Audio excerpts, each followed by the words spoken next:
What's up everybody, Arrg the Pirate here, and today I'm going to be playing Morigesh mid lane.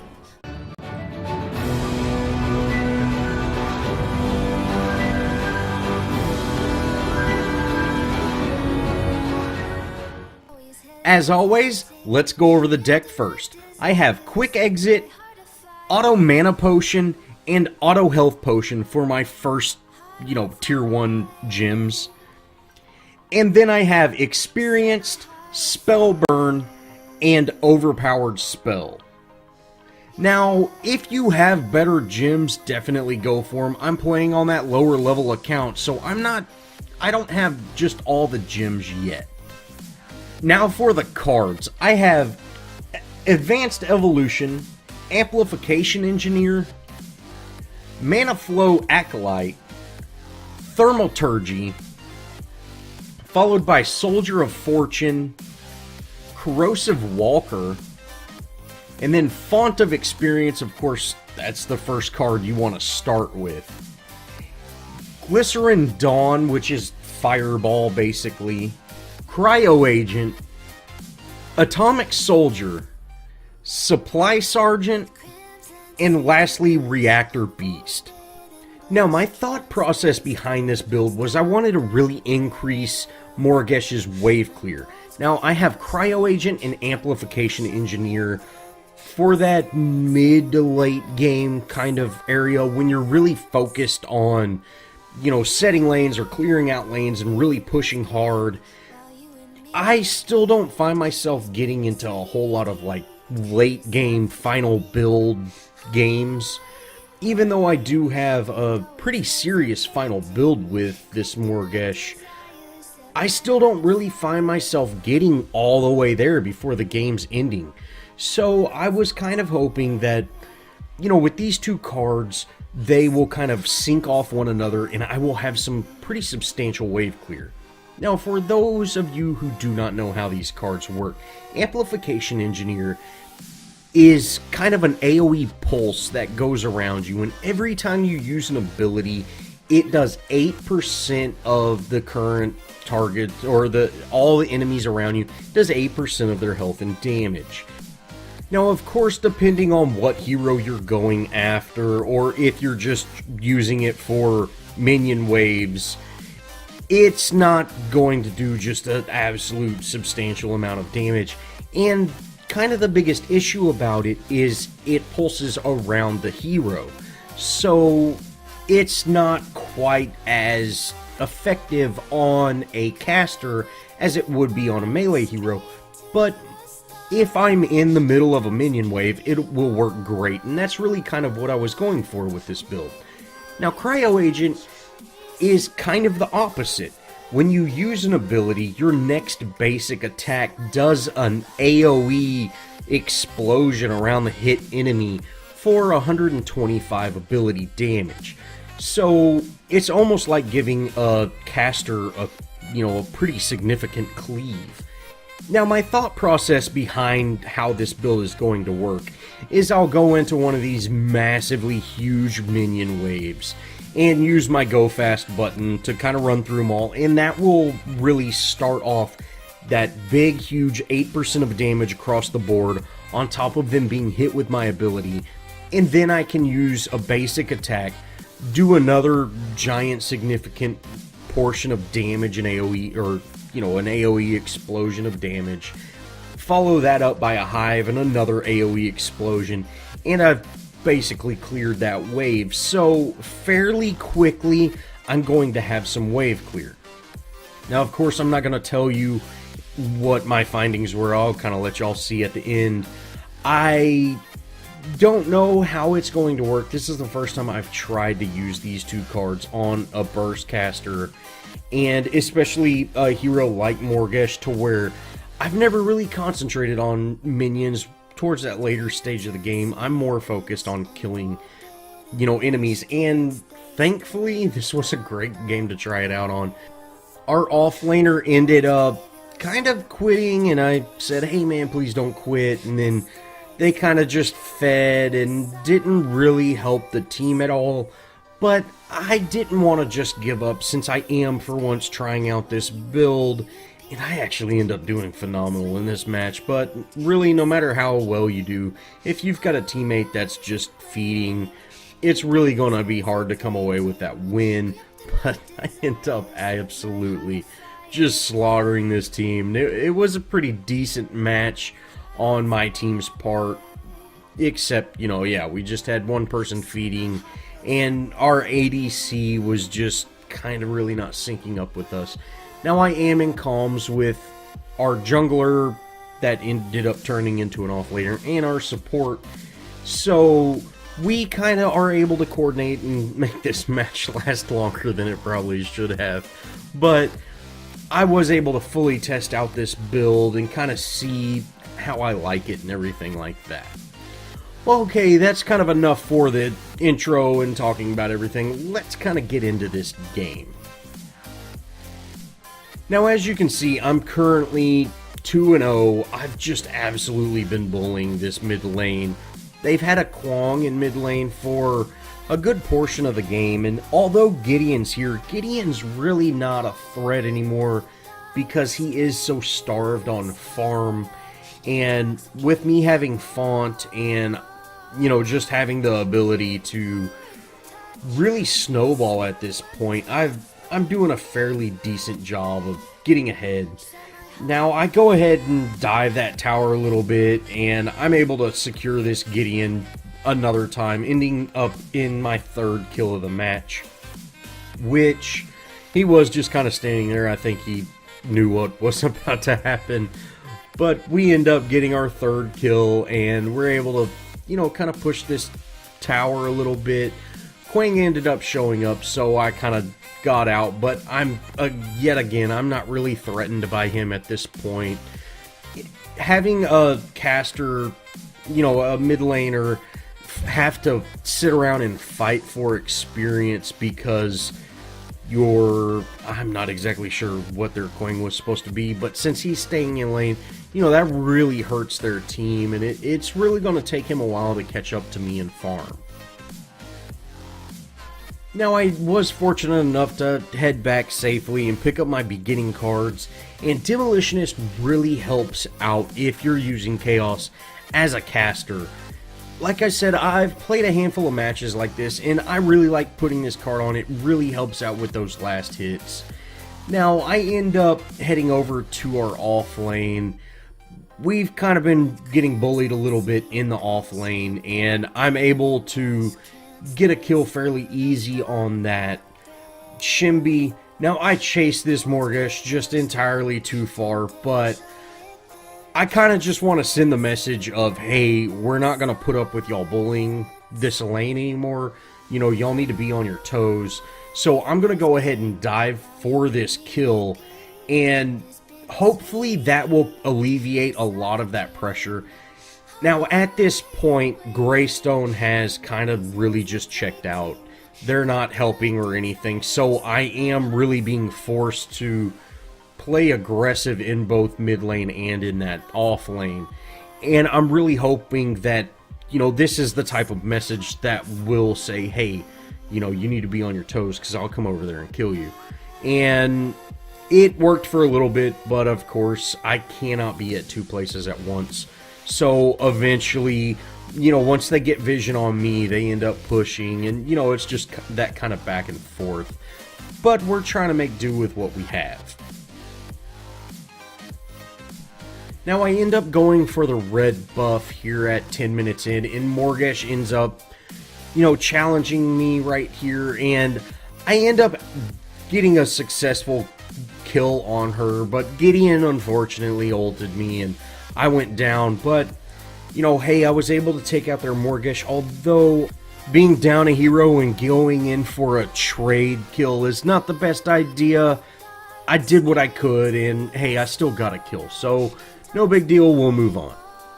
Now, I'm here in mid lane, and I've kind of got it pushing a little bit, so I'm going to take this opportunity to rotate to off lane and hopefully get a pretty easy kill. Now, Shimby and Morigesh have been in their safe lane, and I'm not sure who's the carry, who's the support, or if they are both kind of just going for whatever I'm not really sure what's happening there, but I choose to take out their Morigesh just because I knew I would be able to kill her.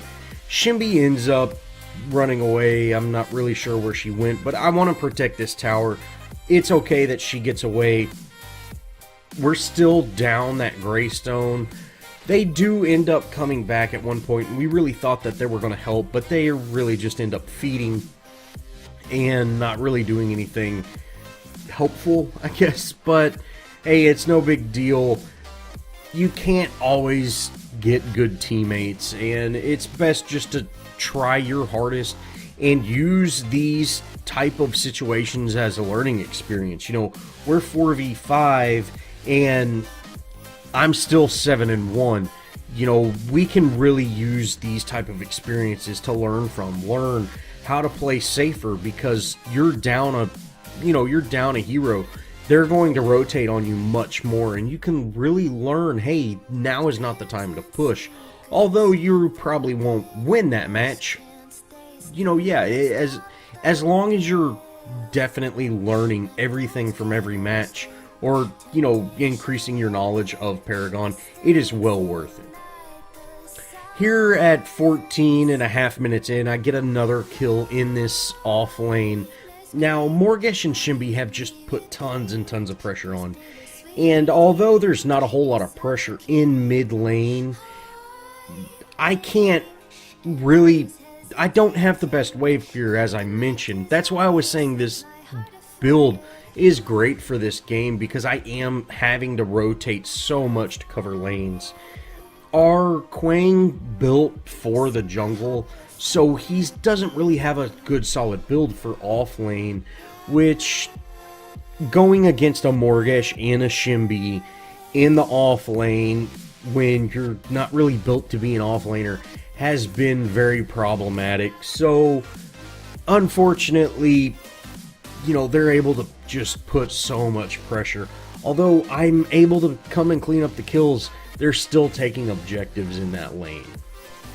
Now, at this point in the match, it's 16 minutes in, and I very much still got an intellect build on. So you can build the current cards that I have, regardless of if you're using Death or if you're using Chaos. But if you're using Death, you would have access to Invader Mage, which is a great card if you haven't used it. So instead of that, I'm using that mana card, which is a little more power, you know, or a little power. And this is a solid build for this kind of mid-game right here. And as you can see, I'm just doing absolute tons of damage, but I'm so far ahead in level than both Shinbi and Morigesh, as well as I'm just kind of ahead of level on everybody. I've got just a ton of kills, and with that font of experience, I'm really leveling up quickly. Now I've cut the next couple of kills out. I'm currently 13-1, and I'm able to pick up that Cryo Agent. Of course, you know, I'm 13-1, but they're really kind of just basic kills, and if I went ahead and showed all the kills that I get in this match, it'd be a 20-minute video of just kind of the same thing. So I kind of really wanted to show off this deck. Now, if you see that Cryo Agent, every time I use an ability, you see that blue circle that kind of erupts around everybody, and that is that 125 ability damage, you know, shockwave, I guess you'd call it. And, you know, I've noticed a little bit of a wave clear. It's nothing major. You can see right there, I was able to hit both those minions with it, and they weren't taking any other damage. And you can see it's helpful, but, you know, as far as a wave clearing card, I'm definitely getting more advantage out of Hive, and although 125 cleave is pretty substantial if I was a melee hero, if I'm only getting it once every 8 seconds, it's just not quite enough. And on top of that, the waves need to be a much bigger to really get full advantage of that. So I did hit those two kind of ranged minions, and that definitely was not worth it would be much better to hit the melee minions, just so I get more damage, you know, to more enemies. Now I go on a little tear right here at 21 minutes. I'm able to take out this Quang fairly easy. Fortunately, my Quang was able to jump in and help out a little bit.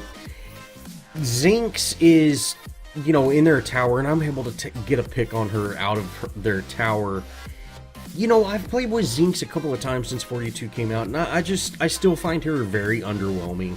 I really like the idea behind her, but the practice of her is just not very good. I don't think she performs well at all. Now, I end up backing up a little bit, and I probably should have just fully retreated, but, you know, I'm really trying to get some pressure somewhere to really...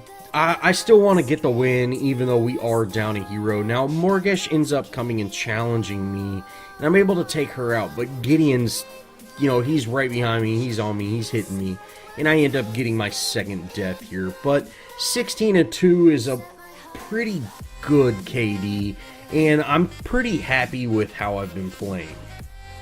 Now, at 24 minutes, or just a little over 24 minutes, we get a pretty good little stretch here, and we're able to really put out some more damage. Now, Shimbi is a great hero, but she's really kind of that ganking type of hero. She needs to come up behind you and hit you when you're not expecting it. If you initiate the fight with her, it's very easy to get the advantage on her. As you can see there, she was able to do a significant amount of damage to me, but at the same time, you know, I started the fight, I was fighting minions as well as fighting her, and I still made pretty short work of her. But that kill did allow me to go put on my fireball, and I'm going to really test it out. Now, along with the actual fireball that you get 25 power with this card. And at a 7-point card, 25 power is pretty substantial. Now, I'm definitely going to have this card in the test that I'm planning on releasing. I've actually recorded most of the recordings for it. I just, you know, editing those type of videos takes quite a bit longer, and I was just not really able to devote as much time to it today. So I'm definitely going to work on it tomorrow and hopefully have it out by Tuesday. But at this point, this is one of the first matches I've played with Fireball, and I did not use the actual ability near as much as I would have liked.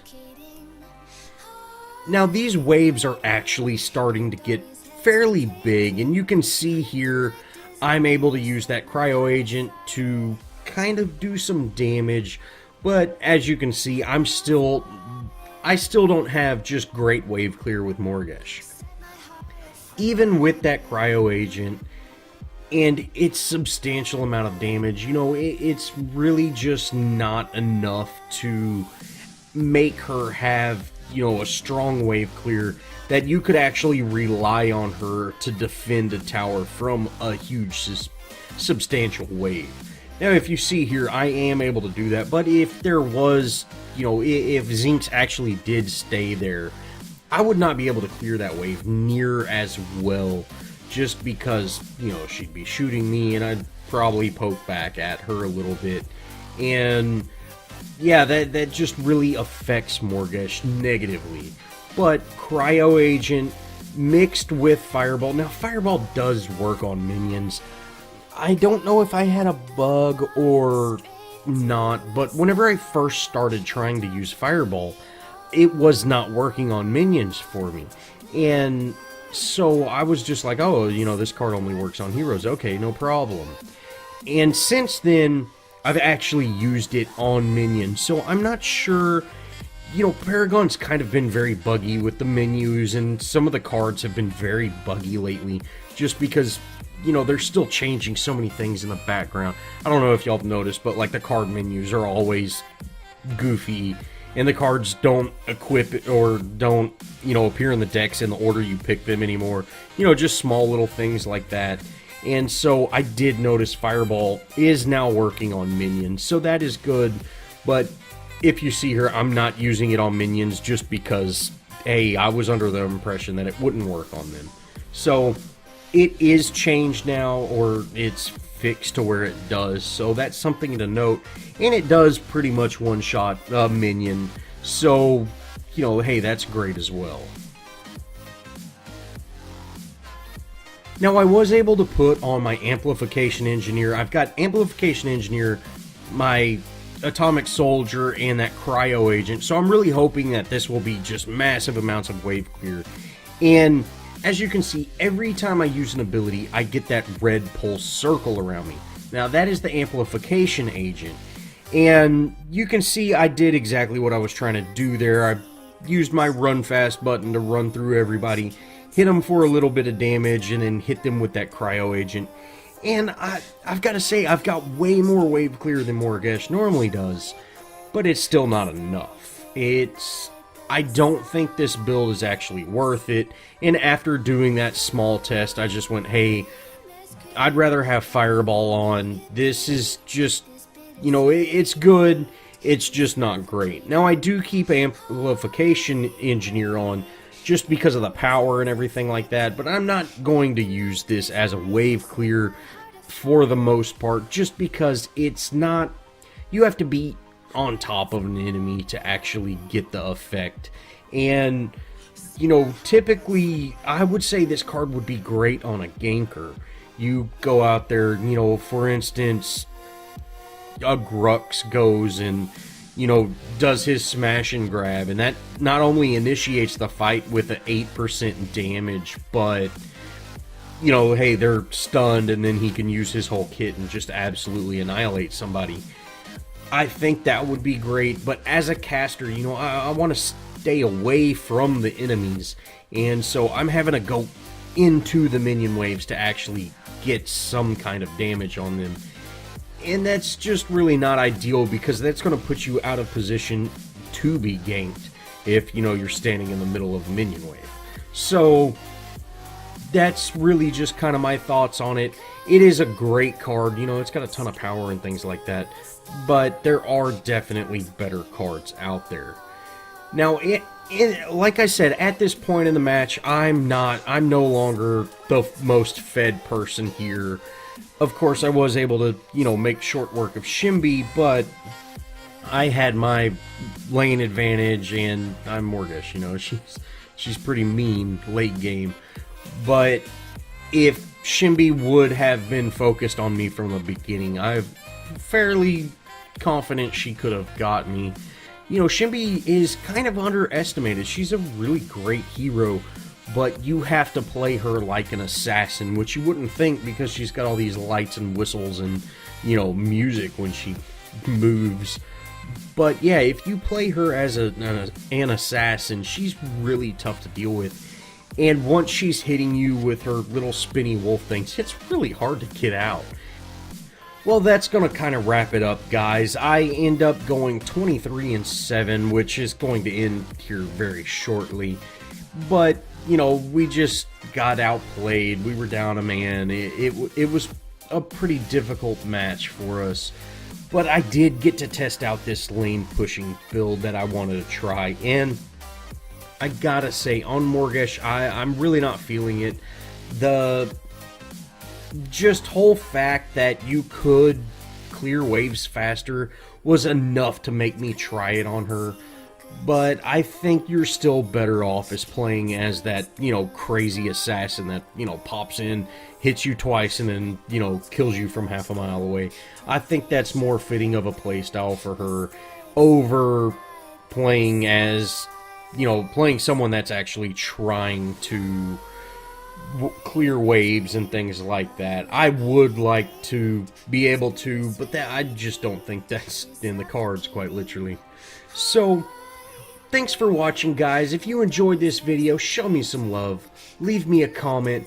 Think about subscribing. And as always, I'll see y'all in the next video.